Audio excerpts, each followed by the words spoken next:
Que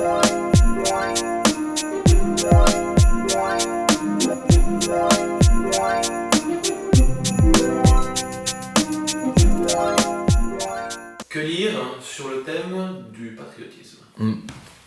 Alors, On a 2 ouvrages et un article. alors, je vais commencer par l'article parce que nous sommes donc dans la lignée du 5 mai. Si vous voulez savoir ce que c'est un vrai patriote, je vous conseille de lire les écrits d'un homme qui s'appelait Bobby Sands, qui est mort le 5 mai 1981, il a 37 ans. Il y a un très bel article qui est écrit par un certain d'une revue d'ailleurs que je vous recommande, que j'ai découvert à cette occasion, d'Archibald Ney, donc Ney, N-E-Y comme le maréchal d'Empire, qui est la revue Raskar Kapak, donc comme le Raskar Kapak de Tintin. C'est le numéro qui était en hommage à Maurice Ronet, donc le cinéaste, je crois. Qui est Bobby Sands? C'est un activiste irlandais qui était donc dans le bloc H de la prison de Long Keach.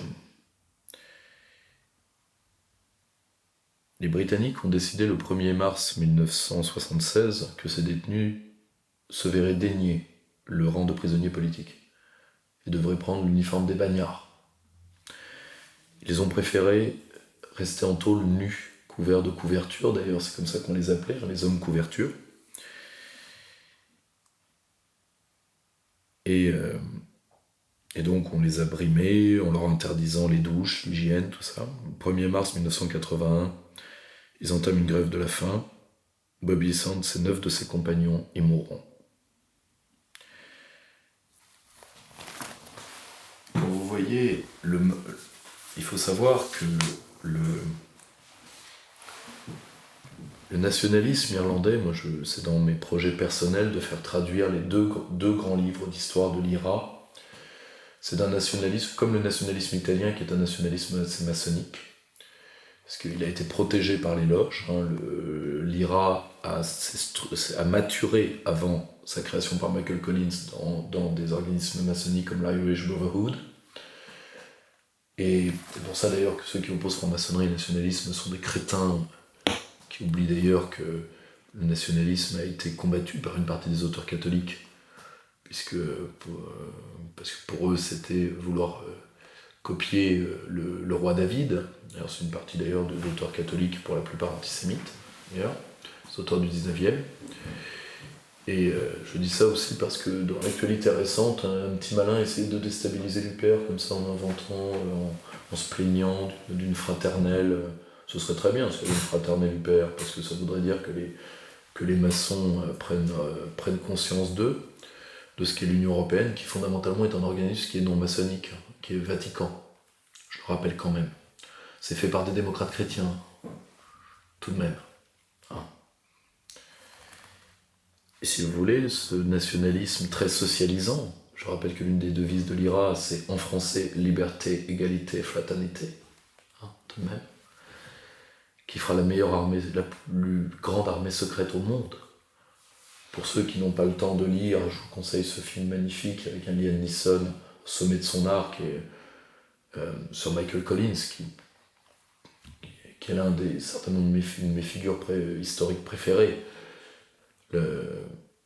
Malheureusement mort de la guerre civile, parce que souvent la révolution emmène la sécession, ce qui est terrible, mais c'est comme ça. C'est une permanence historique. À la fin des œuvres de Bobby Sands, mon équipe me les avait offertes pour un de mes précédents anniversaires, donc vous les trouverez facilement. Il termine ses œuvres par un mot en gaélique, dont je vous épargne la prononciation parce que je n'ai pas assez d'arrogance pour prononcer une langue que je n'ai jamais appris. Je vous laisse découvrir ce mot, il est dans l'article. Pour ceux qui iront le chercher, il est disponible sur internet. Ça veut dire, la traduction de ce mot serait « Notre jour viendra ». Il faut penser aux 8 siècles de révolte de l'Irlande. Il faut penser à la nuit de 39 à 45 pour les nôtres. Tenir et perdurer. La dure leçon des nations. et des authentiques patriotes. Un ouvrage maintenant aux courageuses éditions du Grenadier, Bernard Giovacangeli. Soutenez, allez voir le catalogue de Bernard, c'est un très grand éditeur. L'ouvrage d'Yvan Blot, Patriotisme et résistance nationale. Qui est Yvan Blot ? Yvan Blot, il y a beaucoup à dire. J'essaye d'être assez doux parce que je sais que cet homme est actuellement sur un lit de souffrance et j'espère qu'il s'en sortira. Et je pense que le Yvan Blot d'aujourd'hui, de notre époque, est, je pense, un grand auteur national. Ensuite, c'est quelqu'un, il ne faut pas le nier, parce que de toute façon, des petits malins vont encore mettre des commentaires là-dessus, donc je préfère le dire avant que les capons fassent des fiches de police. D'ailleurs, c'est ce que vous savez faire le mieux. Petite mentalité flicarde et cafarde. Oui, Yvan Blot eut un rôle délétère au RPR dans la libéralisation économique du programme. Oui, il fut maigretiste. Oui, il fut très modérément anti-serbe et plutôt pro-croate, ce qui était d'ailleurs la mode, avec d'ailleurs des phrases très dures sur les Serbes, à la limite, qui sur d'autres peuples n'auraient pas été si bien vues et auraient été sanctionnées par la justice. Mais ça, c'était l'influence de certaines planches pourries du Club de l'Horloge, qui étaient proches de Maigret. Tout ça est potentiellement vrai, oui, c'est vrai. Ensuite, je pense que c'est un homme qui a redécouvert la patrie à partir de la Russie. Il est membre du Club Valdaï. Il a une formation donc, de haut fonctionnaire. Il est spécialiste en antiterroriste. Il avait d'ailleurs fait un très bon bouquin aux éditions Apopsis là-dessus qu'il était venu présenter au Cercle Aristote. Et il écrit donc sur l'idée, sur patriotisme et résistance nationale. Vous avez... Alors, c'est très drôle. Si vous vous intéressez à la vision russe de la nation, et du nationalisme, c'est relativement bien fait. Sans que ce soit le sujet. Mais c'est très prégnant parce qu'il y a très peu de nationalisme français dedans. C'est très drôle, il n'y a pas de Maurras, il n'y a pas de Barrès, il n'y a pas de Péguy, il y a la figure de Gaulle. Mais si vous voulez, c'est quelqu'un qui... Et c'est là où l'ouvrage a deux défauts, c'est que c'est un ouvrage qui est marqué par la pensée de droite. Malheureusement, donc qui n'a pas l'équilibre nécessaire parce que le nationalisme est un état qui va sur ses deux jambes. Et deuxièmement, c'est pétri de pensée allemande et particulièrement heideggerienne. Mais ça, formation Club de l'Horloge, la germanolatrie, c'était une marque de fabrique, c'est comme ça. Ça n'enlève rien à l'intérêt de l'ouvrage, mais il faut en connaître les défauts. Et vous avez de très bonnes études. Il y a une très belle préface de Nicolas Dupont-Aignan sur le patriotisme et la morale, la figure de la mère patrie. C'est assez russe. C'est un bel ouvrage de 200 pages. Donc chez notre ami Bernard Giovacangeli, que je vous invite évidemment à suivre sur bgeedition.com. Et l'ouvrage majeur de ce premier semestre 2018, si vous devez en lire qu'un, lisez celui-là. Édition du Rocher, Hervé Juvin, France, le moment politique. Alors déjà... je sais, la couverture a... des qualités et des défauts. Elle n'a pas été goûtée par tout le monde. D'accord. Ok. Le problème, c'est que, je le dis sincèrement, parce que moi, on m'a beaucoup jugé sur la couverture de mon ouvrage. Faut savoir, moi je suis éditeur, je peux en parler. Moi, je fais valider les couvertures par les auteurs. Mais ça, c'est pas une obligation. Beaucoup d'éditeurs utilisent leurs graphistes et leurs communicants, font ce qu'ils ont à faire. Et il faut savoir une chose, la couverture c'est fait pour vendre le livre. Ce n'est pas le fond, c'est fait pour vendre le livre. Donc ça doit être tape à l'œil. Là, c'est quand même assez tape à l'œil. Donc, 3 points. Premièrement, c'est du Juvin. Donc c'est divinement écrit. On tuerait pour écrire comme lui. Et je dirais pas qui, mais il y a même des gens qu'on tuerait sans. Du coup, j'ai des idées qui me viennent. Mais c'est divinement écrit par un des seuls intellectuels qui n'est pas un intellectuel, disons, englobant comme Sapir. Sapir est une sorte de génie universel d'un certain côté. Juvin, c'est un homme de vigie. C'est un marin. C'est un homme qui voit loin. C'est un des hommes qui, je pense, a la vision la plus structurée pour l'avenir de la France. Je l'ai toujours dit d'ailleurs que... Parce que bon, nous sommes rencontrés plusieurs fois, que si les petits cochons ne mangeaient pas, ils pourraient avoir un destin, s'ils le voulaient. Tout, c'est de le vouloir.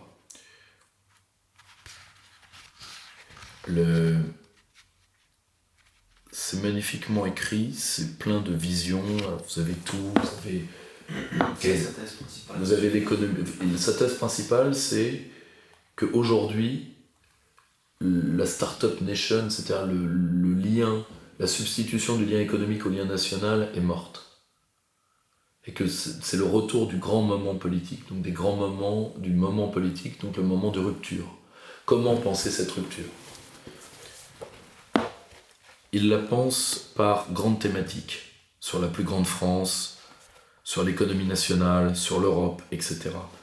Il est incisif, il est parfois dérangeant. Je ne vais pas pinailler sur les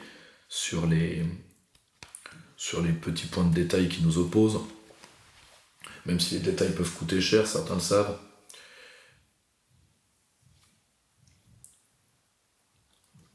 C'est un ouvrage qui, à mon avis, si le monde qui nous survivra connaît des historiens, ce qui n'est pas dit, sera pris comme un des grands bréviaires du patriotisme des années 2010. C'est un livre au programme, mais dans le meilleur sens du mot, c'est une vision pour la France. C'est de dire que, comme disait Michel Jobert, un avenir à notre ressemblance et par nul autre imposé.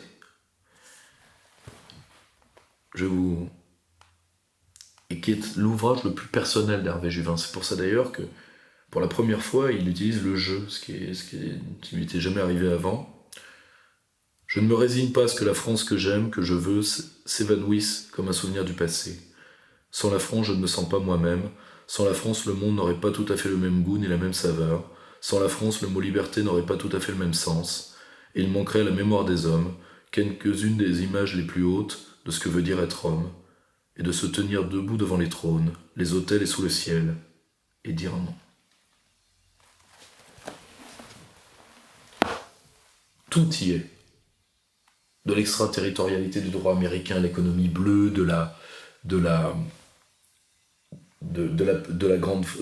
plus grande France, des non-alignés jusqu'à la réforme de l'entreprise, tout y est.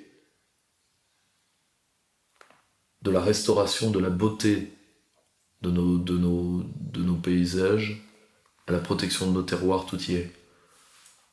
Par un homme qui est pétri, pour l'avoir rencontré plusieurs fois, ça se sent. C'est un homme qui est pétri de l'autre en tant qu'autre. Hervé Juvin est un homme de la distance nécessaire entre les cultures et les hommes, qui permet,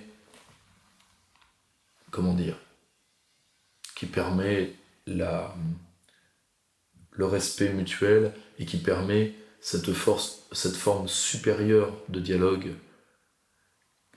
qu'ont pu entretenir les sages, les savants dans les époques passées.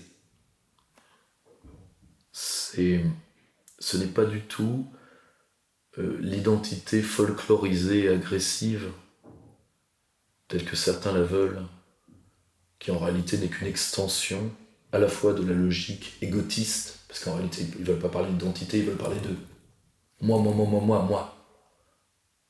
Moi aussi j'ai le droit de trouver que les sparadraps sont pas assez blancs. Moi aussi j'ai le droit d'être Rokhaya Diallo. Tu vois ?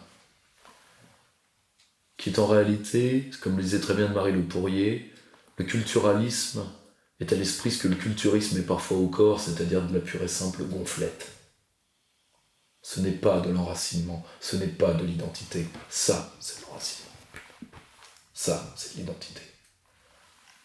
C'est-à-dire être en acte. se lever et dire non, c'est ça. Ça rejoint beaucoup un autre ouvrage de Philippe Forget, L'obsession identitaire, qui est un tout petit livre qui est une lecture obligatoire pour tout patriote d'aujourd'hui. C'est à partir de ces géants que les nains que nous sommes pourront nous hisser à notre tour. En n'oubliant jamais une chose, nous ne sommes pas des Indiens de réserve. Ce sort ne nous est pas promis. Mais un peuple, c'est en acte que ça se voit. On existe parce qu'on veut exister. C'est là d'ailleurs le thème central, un des thèmes centraux de ce livre. C'est la politique de la vie. Voulons-nous vivre? C'est la terrible question que nous pose Hervé Juvin. Parce que quand vous aurez lu ce livre, vous comprendrez que c'est possible. D'ailleurs, c'est même pas très sorcier. C'est pas incommensurable. Loin de là. Mais ce qu'on veut vivre. C'est le legs, à mon avis, d'un des plus grands auteurs nationaux de notre période et de notre temps. Beaucoup de réponses, mais surtout, et c'est le plus important, beaucoup de questions. Merci Pierre Gougeron. Merci à vous. À propos de patriotisme, on peut voir un peu mieux ce t-shirt. C'est une dédicace que je fais au Parlement européen, qui est un hommage à un authentique patriote philippin, le président Duterte. Qui lui a envie de vivre. Qui lui a envie de vivre pour le coup, et qui a envie que ceux qui embêtent son peuple vivent moins. Et je ne dis ça pas du tout comme immixtion, loin de moi cette idée dans les affaires des Philippines, où Rodrigo Duterte est l'équivalent quand même d'un dieu vivant. C'est surtout parce que le Parlement européen s'est mis du côté des trafiquants de drogue, avec l'Église catholique d'ailleurs, comme quoi méfiez-vous des hosties. Et si vous voulez, ces gens sont... C'est vraiment une connivence de parasites, je le dis franchement. Et Rodrigo Duterte, qui est un homme un petit peu brut de décoffrage, leur a dit, a utilisé un langage international à partir d'un doigt levé. Je vous laisse traduire. Et Dieu sait que l'eurocrate sait où se mettre les doigts levés. Donc je porte avant tout ce sympathique t-shirt que vous trouverez facilement sur internet pour honorer un homme qui est un souverain au sens plein du terme, un homme auquel son peuple a demandé la pire des choses, c'est-à-dire de vider les ordures.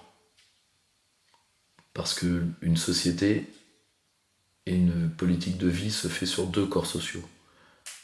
Les hommes en blanc, les médecins, les professeurs, tels qu'immortalisés entre autres par le professeur Soubiran dans les ouvrages pour les jeunes médecins, et les hommes en noir, les hommes qui protègent la vie, parfois en prenant quelques vies pour en sauver d'autres. Les génies invisibles de la cité, les protecteurs. C'est ce qu'est Rodrigo Duterte. Alors, il est un peu viril, il n'est pas très subtil, il n'est pas raffiné. La survie, ce n'est pas raffiné.